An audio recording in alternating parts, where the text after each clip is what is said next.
Wake up and welcome to another episode of the Media Friday here for the Funk It Pod. It's Friday, time to talk about all things media, and as always, you know it by now. I'm gonna start with just quickly mentioning what we're not doing in the media, which is highlighting the issues in Gaza, Palestine, because hey, like we discussed last week, there's no immediate death toll happening right now. We don't see it in the news. There's no bombing, no nothing.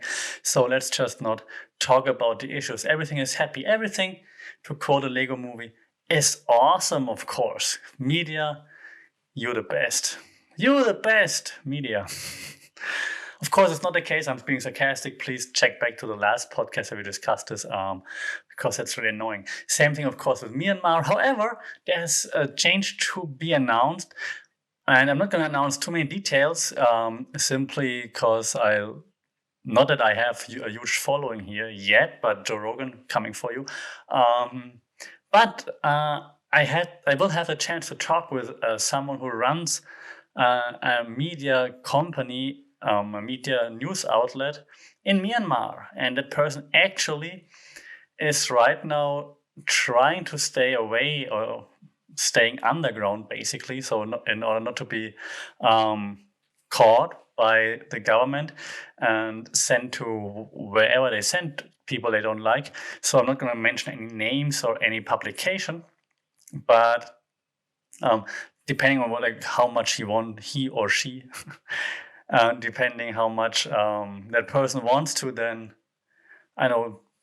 give away. So this is incoming, and maybe I can talk about this next week or the week after. So stay tuned. We will have some connections to Myanmar, and we'll have the chance to talk with a media practitioner there to see how are things and what's happening and so on. I'm very excited for this, and I can't wait to have this interview.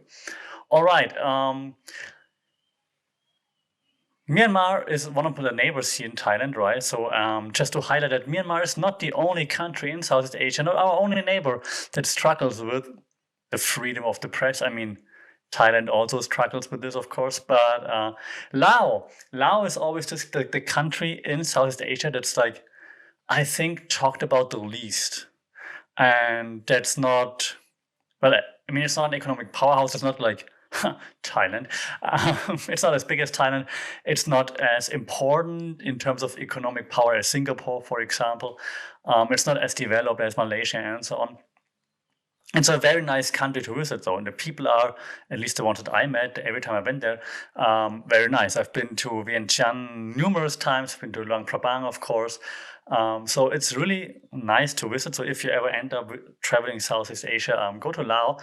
Great people, great baguette. The one good thing the French brought. That was a joke, maybe. Anyway, so the Laos now established a task force to police social media platforms. So they've been very hard on social media platforms before. So it was really difficult to find honest voices out of Laos. If you might not or might have never tried to find some, but there weren't many bloggers or activists, social media activists out of Laos that made it to international fame or Southeast Asian fame. And that's because the Laos was always at the very bottom of the freedom of speech chart. When you go to Journalists Without Borders, freedom. I'm getting things mixed up right now. The Press Freedom Index, however, on the Press Freedom Index, Laos is always it's behind Thailand. It's always on the very, very, very, very bottom, very close to the bottom, closer than Thailand and other Southeast Asian nations, I believe. And you don't hear much about it, but it's just very restrictive. So now they are setting up another task force to police social media platforms more effectively. According to the Diplomat, the Lao communist authorities fear that Facebook could become an incubator of anti-government sentiment. You don't say.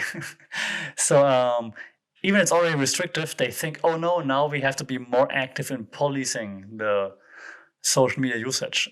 I remember 10 years ago or so when I came to Southeast Asia, there wasn't much activity from Laos on Facebook. It was more like other social networks like Interpols, for example, was 10 years ago was like a thing. I'm not sure if it's still around. So then people from Laos would use other social networks more frequently because Facebook apparently wasn't that accessible or got blocked more frequently and so on. So now apparently there is access to Facebook, but now there's a task force to police social media posts. So another crackdown incoming here seems in Laos. So apparently things seem to getting worse, or maybe people are getting more confident in speaking out because they see that in other countries in Southeast Asia, for example, happening. So now the police or the government tries to squash that right away. Like, hey, don't even think about it. We don't want this here. I'm curious to see A, where this goes, of course. B, will we see maybe refugees from Laos coming to Thailand, for example? Not quite sure if that's the move, because here in Southeast Asia, the ASEAN nations, they don't want to interfere in each other's politics. I'm also curious to hear what you, as the viewer or listener, what you think about this. Have you heard of Laos? Have you heard of anything coming out of Laos? What's your task on those police task forces that want to monitor social media platforms? So shout out here. Gotta keep a close eye on like what's happening in Laos, I believe. Another thing in Southeast Asia, actually here from Thailand, something happened, and it's also on my website, mythai.org. I wrote about it. So there was like this thing here happening for like the past few months. There was this guy who was a suspect in a child murder. So apparently a baby, I think 2 years old or so, disappeared from home and then got found like a few kilometers away in the forest or mountains or something. And this one guy was a suspect, but he was like just a suspect. So like not the prime suspect, just like, hey, we have to ask this guy because he was somewhere around or whatever. I forgot the whole backstory. But he was a very charming person and a salesperson, I believe, and he was like very charming in interviews and always tried to help the investigation. Like, yeah, police, I help you, and so on. Like, very nice. So then the general public started to like him. They gave him a name. His name was then Uncle Paul, and everybody seemed to like him. And then the media realized, hey, the audience likes this guy. So let's just interview him, have him on covers, give him like music videos and whatnot, highlight him here, there, having meet celebrities and so on. So then this guy, who was a murder suspect, rose to prominence. And there was a hashtag free Uncle Paul and so on here in Thailand, trending in Thailand. Because he was so charming and he just charmed the audience, and then not all of them, but lots of people in Thailand were like, just, hey, he's so nice, he's so polite, he's so handsome. That's always a very important factor here in Thailand. If you're handsome or beautiful, pretty, you can't be a bad person. Obviously not, because a bad person wouldn't be pretty. Yeah, that's Thai media. Thank you for this. So he's too handsome, he's too cute to be a bad person. Now turns out eventually, now he's the prime suspect eventually, after like investigations were going on, I think since December, I believe. So now eventually he rose to be the prime suspect for the murder. According to, I think, Thai PBS, if I'm not mistaken, and Thai news outlet. So they just wrote about that he's now the number one prime suspect in this case. So all the he's so cute, he's so charming and so on didn't help with this, but maybe it just, it prolonged everything, because the media got swayed by this guy, the public got swayed by this guy, and it's just crazy to see the power of the media, right? So this guy allegedly is a murderer and gets away with it for a long time just because he's charming, and the media eats it up. And so if you know how to play the media, you can basically, especially here, get away with a lot for quite some time, it seems. Actually, more on this, if you're interested, we talked about this on another podcast yesterday, on another show. The show is called HA Squared, where I talked with my colleague, another lecturer, about media development. So check this out, link in the description. We talked about why it's important to understand how media works, why media studies are so crucial, because if you can manipulate the media, you can basically manipulate everything and everybody, right? And this guy did it quite well for quite some time. So let's see where this goes. Who else will be or is I don't know, related to this? is it only because he's so charming, or did he make some friends in the media and so on? So we have to see where this goes. More updates definitely coming soon. Also check MyThai.org if you're interested to see more updates as the week goes by, probably. All right, away from Thailand towards sports, because last week I also mentioned this. Last week, Naomi Osaka came out and said she doesn't want to do interviews anymore between or during tournaments. And I said I sympathize, because I always wondered, like, how can you have those interviews right after games? Like just last night, NBA playoffs, and then the Lakers, for example, got eliminated from the playoffs. And then right after, they asked LeBron James and they asked Frank Vogel, the trainer, like, hey, how do you feel? What's happening? What went wrong? And like, well, we lost. So, well, the others were better. So, yeah, so it's super weird. And she said it's too much pressure on her, on her mental health and so on. So she doesn't want to do this anymore. And I feel sympathetic. On the other hand, there was a good point made on some podcast I listened to. I think it was on Flagrant 2, I believe, Andrew Schultz. He said, yeah, cool, I understand, but we're paying you the money. So, I mean, that's part of your job. And every job has something that you don't like. Maybe it was the Michael Bisping podcast, BYM. I'm not sure. So every job has something that you don't like, right? So, and if that's the thing that you hate in your job, it's 10 minutes and then it's over. And then you go back, play tennis, chill, and get all the advertising money. And it's like, that's also a fair point. But then how do you balance it? Right. So if it really influences your mental health, then that's of course a big deal. But if it's just you don't like it, then get over it. Right. So it's difficult to see, like, now where exactly Naomi Osaka, for example, stands there. Or anyways, then the French Open said, well, if you don't do the interviews, we will fine you, back and forth. And Naomi Osaka then said, well, I don't want the spotlight on me right now just because I don't want to do the press. I'm going to withdraw from the French Open. So Naomi Osaka officially withdrew from the French Open, not playing the French Open. And now everyone's wondering, like, what's happening next? Is she going to just stop playing tennis? Is she going to come back? So what would be ideally? I think ideal would be if Naomi Osaka, and she's very young, so I understand that maybe she's also a bit more emotional right now. And I'm not downplaying the mental health aspect, by the way. I'm just saying ideally she would spend some time right now off, away from tennis, away from the media, from the press. So hey, media, just leave her alone right now for a while, so she can reassess everything. Then maybe she can say, okay, I struggle with this, but maybe I can find a way to work, I don't know, a way around it, figure out how to deal with it. Because if she can figure out a way to deal with it, then maybe she can be a voice for mental health, to raise more awareness for people that struggle as well, and that people that might not have the spotlight on them, so that they cannot raise awareness for themselves. So if Naomi Osaka finds a way to handle it, I don't say deal with it, I say handle it, live with it, and still maybe find a way to talk to the media, maybe once in a while, then maybe she could shine light on mental health issues. That would be great, I think.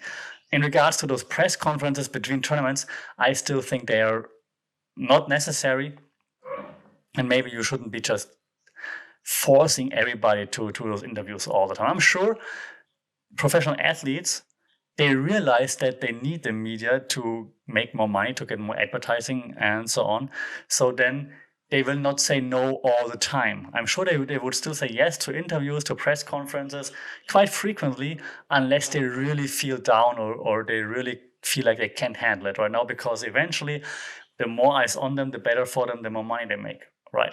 So I think give them more freedom, and everything should like find its own groove there, I hope. And I hope Naomi Osaka will do well, because I really like her. I'm not a huge tennis fan, but when I watch those highlights of Naomi Osaka playing, she seems to be enjoying it on the court. She seems to be genuine in her emotions and so on. It's really cool to see someone enjoying what they do that much. So I hope she comes back with a vengeance, fury, motivation, and maybe finds a way to utilize those media obligations in a way that is beneficial to her and the cause of mental health. Speaking of sports and how the media picks up every little thing in sports, headline on Fansided the other day. Dennis Schroeder, playmaker for point guard for the Los Angeles Lakers basketball team, he deleted Lakers from social media at worst possible time. So they were facing the Phoenix Suns in the first round of the NBA playoffs, and they were down 2 to 3 games. Then following game, if they lose, then they would be eliminated from the playoffs. And before this game started, Dennis Schroeder, whose contract's going to expire after this season, so as soon as the Lakers are out of the playoffs or champions, Dennis Schroeder's contract will be expired. And he used that in his profile, his point guard for the LA Lakers, and he removed this like the day before the game. They lost this game now, by the way, because Anthony Davis got injured and the Phoenix Suns just played amazing, and Devin Booker just went all crazy, 45 points or so. So the Phoenix Suns, for the first time in 10 years, advanced to the NBA conference semifinals. And the LA Lakers are out. First time in LeBron James' career that he got eliminated in the first round of the playoffs. And Dennis Schroeder, by the way, it's Dennis Schroeder. Just saying, he's a German, so that's why I can pronounce his name. Dennis Schroeder. And he deleted the Lakers from his social media account. And not a big deal. I mean, you can unfollow anyone on Instagram, right? But he unfollowed the Lakers and deleted this.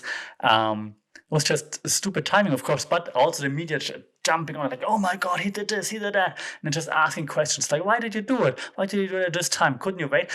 And it's like, yeah, just let me play basketball, right? But also not a smart move on his part, of course. But probably got some criticism or whatever the day before, and then he got emotional. I don't know.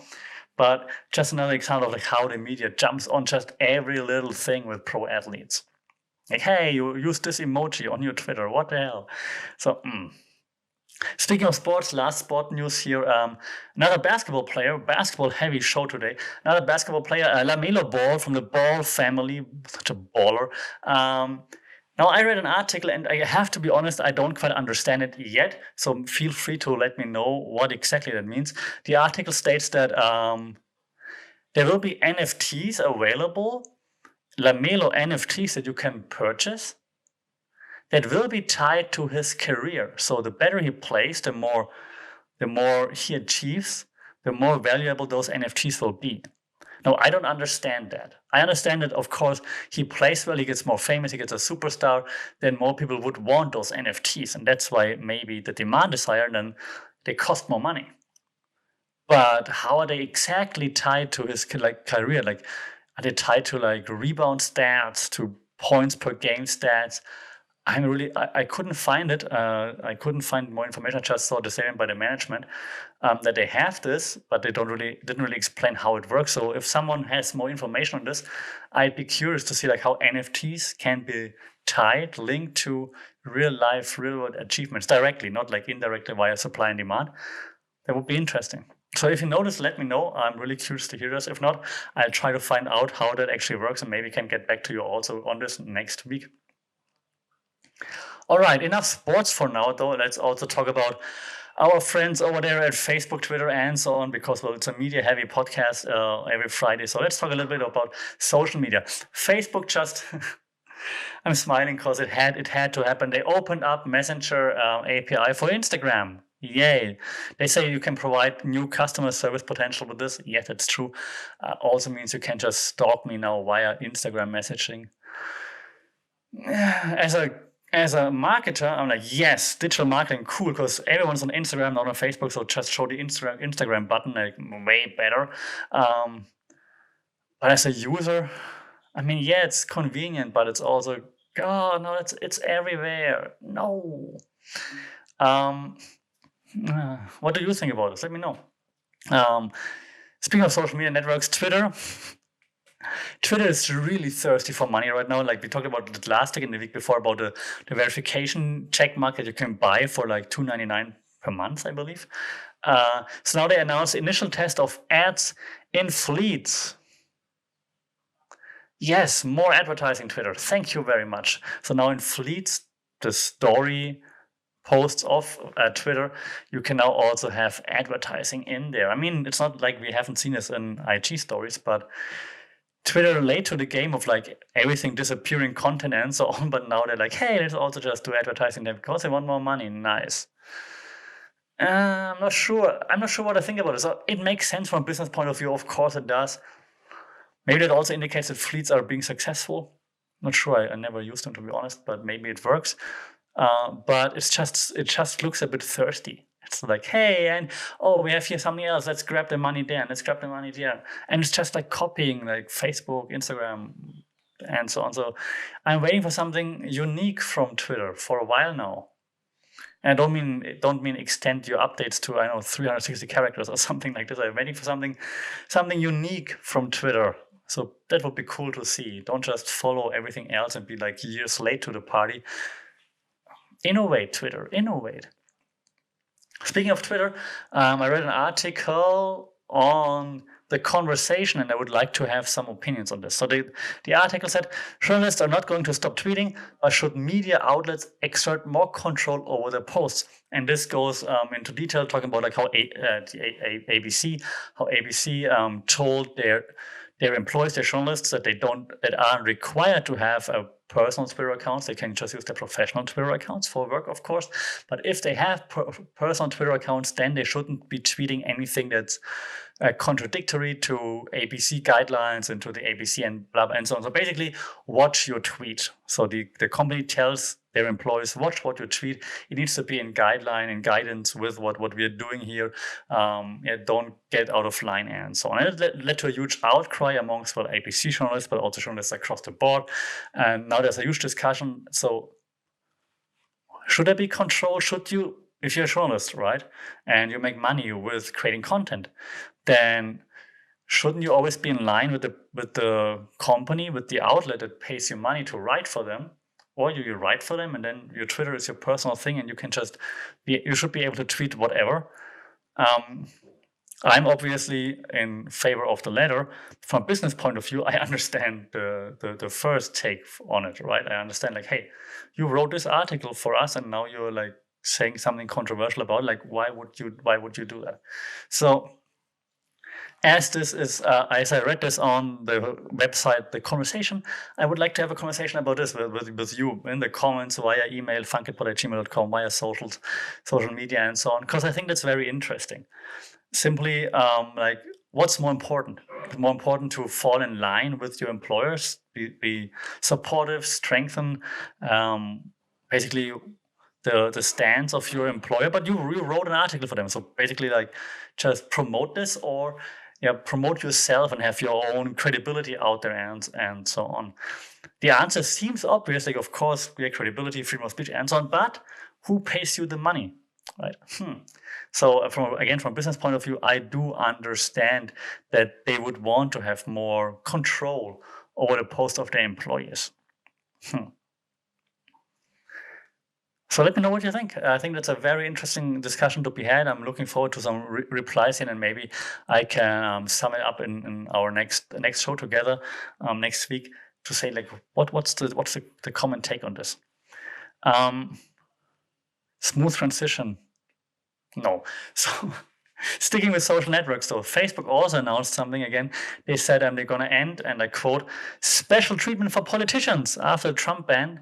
So before, politicians had like this special treatment on all social platforms, kind of like you can kind of say what you want and you get away with it, while normal people might get flagged for hate speech or whatnot. But if it's a politician, you're like, okay, political, not immunity, but like, he didn't mean it like this, and so on.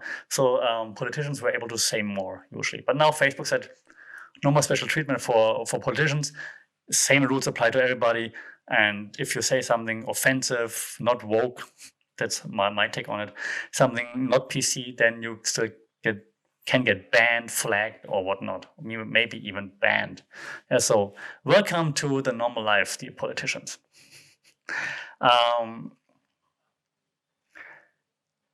Shall we get political? No, we already got political in the beginning. Okay. Joe Biden signs order banning US investment in Chinese surveillance companies.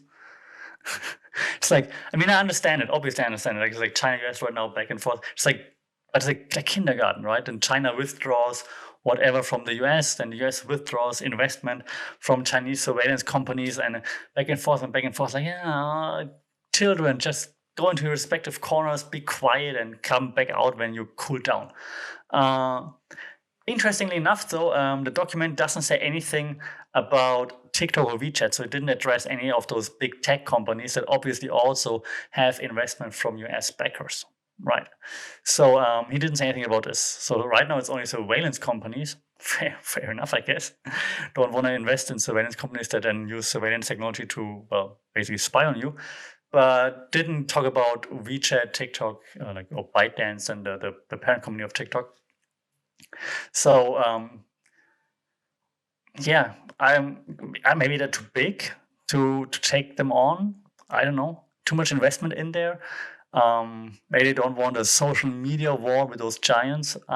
Maybe they don't want ByteDance or Tencent, the parent company of WeChat, and to take out to withdraw investment in US companies. I'm not sure. Anyways, they didn't. There's no mention of those companies. So also, again, let me know what you think. Why is this? Why are they only focusing on surveillance companies? It's just like a warning, like, hey, we do this with surveillance companies right now, but maybe they're gonna do it with other companies too, or are they scared to lose investment from China as well? So let me know.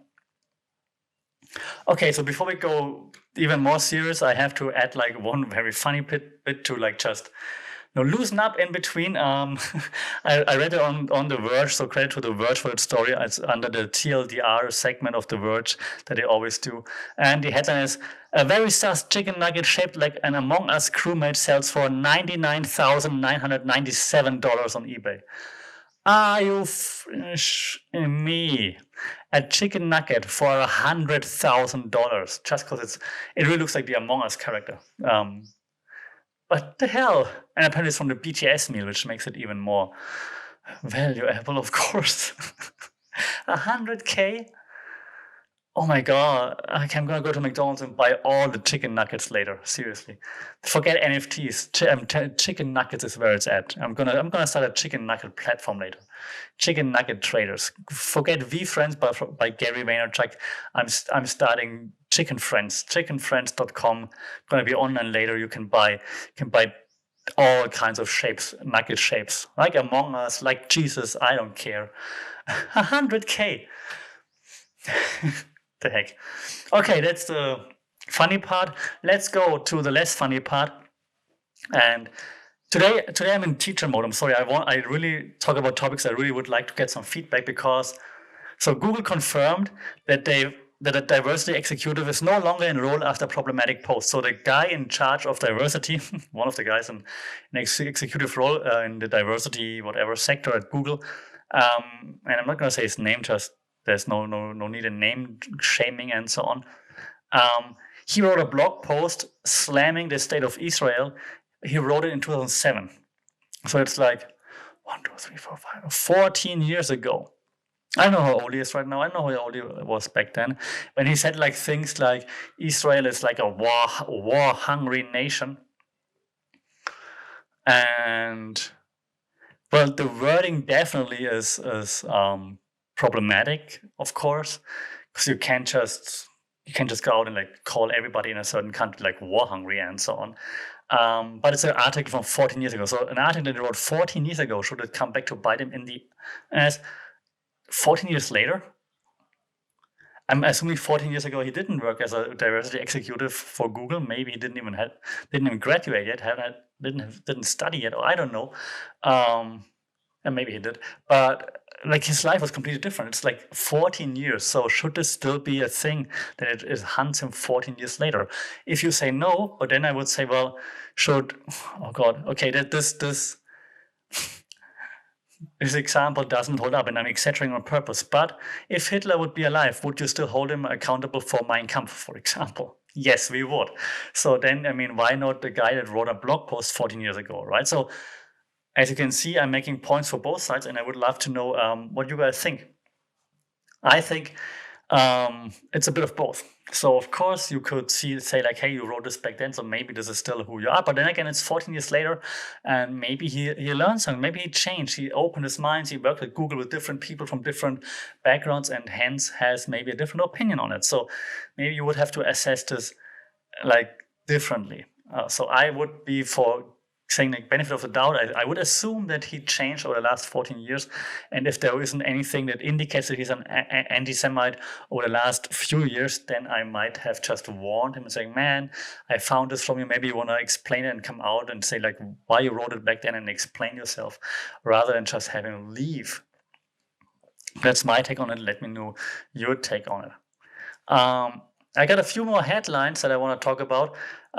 One of the headlines I read this week, and I was curious, so I read more into it. So the headline was kind of like autonomous robots start killing humans or something like this. So then I Googled it and I read into it, and that's not confirmed. So there are this report that came out that got picked up by different news outlets, and then the media made stories out of it. But the report says that basically autonomous vehicles have been used to support certain military campaigns. But it did not state that robots made their own decision to kill people. That is nowhere to be found in that report that is being cited. The only thing that's in the report is like that autonomous vehicles are used in campaigns, and then maybe that they I don't know, communicate with each other or something along those lines. So don't quote me on that. But the article does not state those machines made their own decisions and then killed humans. That is definitely not in the article.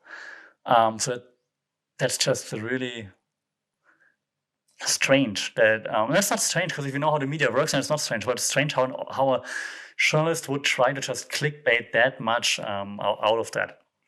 Then again, you get paid for clicks and views and so on, right? So that's again how the media works. So you pick something selectively. Like, hey, they say here that I know autonomous machines are working in military campaigns. In the same campaign, people died. Meaning the robot killed the person, right? So the media again, hey, maybe you should just take 5 more minutes. It took me, I don't know, 7 minutes or so to actually find more out about it, read the article, read the report, and see, hey, those conclusions, they don't really make sense here. So what the hell, media? One more time, what the hell? So be aware, no matter what you read, left, right, wherever you're at, make sure to always double or even triple check if something sounds a little bit too weird to you. What you don't need to double check anymore, good news, is Donald Trump's blog that he started as like a counter to mainstream social media, right? We talked about this 2 or 3 weeks ago. He started his own blog. It's gone. And according to his, not sure, lawyer or is it a campaign manager, assistant, whatever, it's not coming back. So apparently not enough people read it. No one cares. So Donald Trump's blog, social network, it was his own social network according to his own words, isn't anymore. It was like from the desk of Donald Trump or something like this. So it looked like Twitter, but it was just him writing updates. So it's gone. Minute of silence for Donald Trump's blog. Okay, that's enough. Goodbye. What else? Oh yeah, the last headline I read, and this actually might help with the article I mentioned before with the robots and so on. And I quote here again. I read it on Wired, I believe. Yes, it's Wired. Ex-journalists are using AI to catch online defamation. That's kind of cool, if it works. And so I tried it out. It's a website, and you can enter some content, like a sentence, for example. I entered, John regularly gets bribed by big corporations. And then you hit enter, and then this website, this AI, checks your content for potential defamation, so that you basically can avoid defamation lawsuits. And then this tool told me like, hey, I'm being too generic here. For example, if I say regularly, so this is nothing specific, so I should be careful here. And accepts bribes is also got highlighted by big corporations, also got highlighted because it's also not specific. So I could be facing defamation lawsuits here, and it also gives you like a score. Like my score was 0.4. I'm guessing 1 is the highest, but I have to read more into this. Likelihood of being, being facing a defamation lawsuit. So I think that's interesting. I think if it should work, copy pasting it in there isn't really the way to go. But I understand it's like the beta test right now to just see how it works. Eventually, I'm sure it's going to be like just a plugin, just like Grammarly or something like this, that it just automatically underlines potential defamation lawsuits in your article, I assume, before you hit publish. So then this could be rather helpful, I believe. Okay, let me know what you think. Maybe that's also too much privacy infringement, but let me know what you think here. One thing that we got to talk about as well is, of course, cryptocurrency. No, not this time. I thought I'd talk so much about crypto and blockchain every week. This week we had NFTs already. That's kind of blockchain. We just relaxed a little bit. The last 5 days, crypto went up really nicely. The last 5 hours, it just crashed down again. In order to not cry, we just gonna let it be this week. But I do also have an interview lined up with a crypto blockchain expert, so I think this will also be live soon, and then we're gonna talk more about it again. But for now, let's just dry our tears, or let's maybe don't check your crypto account today if you're not a day trader, and then maybe we just prevent crying today. The thing that I'm gonna finish with today is my book recommendation. Book recommendation here. I got this from, I'm very happy about this, by the way. I got this book from a course I took at Stanford University. So, hey, thanks Stanford for this. That's like as a celebratory, hey, you finished a course gift. It's called The Art of Changing the Brain. I read this already before I actually got it, but so I kind of like it. It's about how to change the brain, how the brain is wired, and how you can communicate with people in order to make yourself better understood, and so on. So it's mostly focusing on teaching, how you teach people. So that's why I'm interested in it. But I think it's also very helpful when it comes to communication and so on. So if you're into this psychology thing, check this out. A very cool book, I believe. All right, that's it for this week. If you have any comments, thoughts, I hope you have, because I ask you so many questions, please reach out via comments, via social media, at funkitpod everywhere, or via email, funkitpod@gmail.com. I'm very much looking forward to talking to you there. Until then, stay safe, take care, and I see you next time. Wake up.